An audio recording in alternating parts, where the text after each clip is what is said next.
12 چشمے پھوٹ نکلے اور وہ ہر قبیلے نے اس میں سے اپنا ایک اپنا چشمہ مقرر کر لیا. یعنی 12 نقیب مقرر کیے تھے. 12 سردار بنی اسرائیل کے اندر بھی تھے. 12 ہی نقیب نبی صلی اللہ علیہ وسلم نے بیعت عقبہ اولا کے اندر جو ہے وہ مقرر کر کے بھیجے تھے. وہ بھی عہد کر کے گئے تھے, انہوں نے بھی عہد کیا تھا.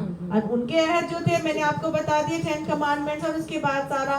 تو اللہ تعالیٰ نے ان سے یہ کہا تھا کہ دیکھو میں نے 12 نقیب تمہارے اندر مقرر کر دیے ہیں. وقال اللہ انی معاکم, انہوں نے عہد دیے, 12 نقیب مقرر کیے. اللہ نے کیا کہا؟ اوف بعہدی اوف بعہدکم, تو میرے وعدے کو پورا کرو, میں تمہارا ساتھ پورا کروں گا نا اپنے عہد کو.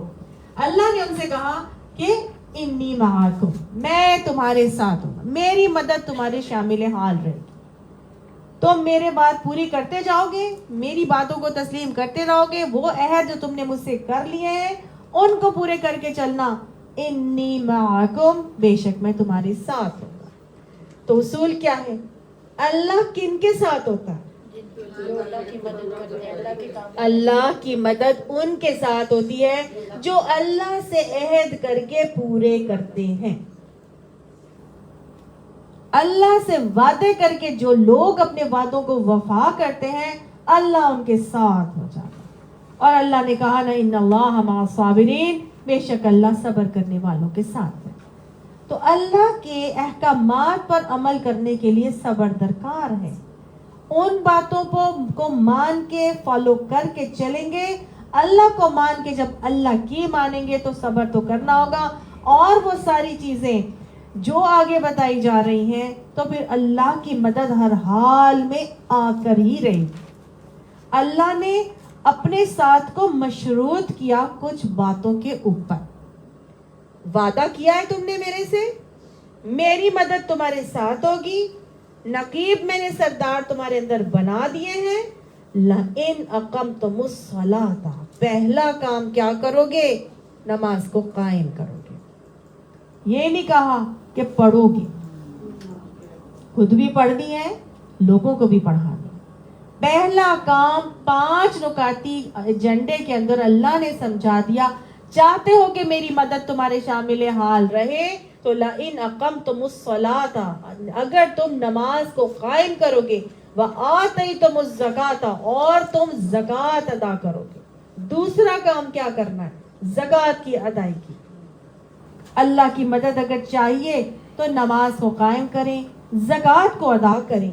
وآمنتم برسلی, اور میرے رسولوں پر ایمان لاؤ. اور صرف ایمان ہی لاؤ گے کہ ہاں جی ہم مانتے ہیں حضرت عیسیٰ کو بھی, موسیٰ کو بھی, ہارون کو بھی, محمد صلی اللہ علیہ وسلم کو بھی. وَعَزَّرْتُمُوهُمْ, صرف مانو گے نہیں ان کی مدد بھی کرو گے.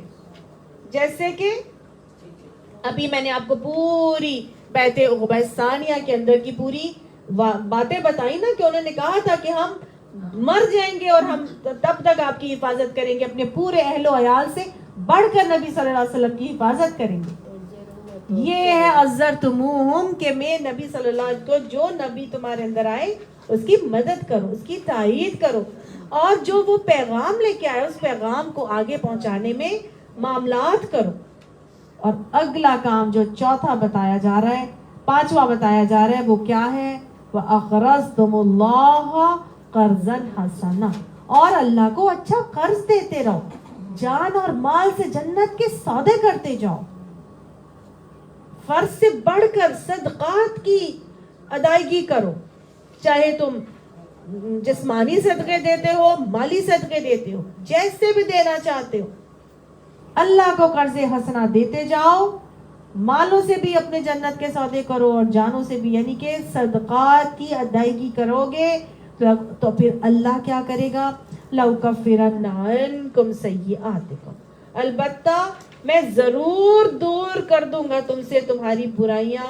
وَلَأُدْخِلَنَّكُمْ جَنَّاتٍ تَجْرِي مِن تَحْتِهَا الْأَنْهَارُ, اور ضرور البتہ داخل کروں گا تم کو ان باغات میں جن کے نیچے نہریں جا رہی ہوں گی. فَمَنْ كَفَرَ بَعْدَ ذَلِكَ مِنْكُمْ, بس جس نے تم میں سے اس کے بعد کفر کیا, فَقَدْ ضَلَّ سَوَاءَ السَّبِيلِ,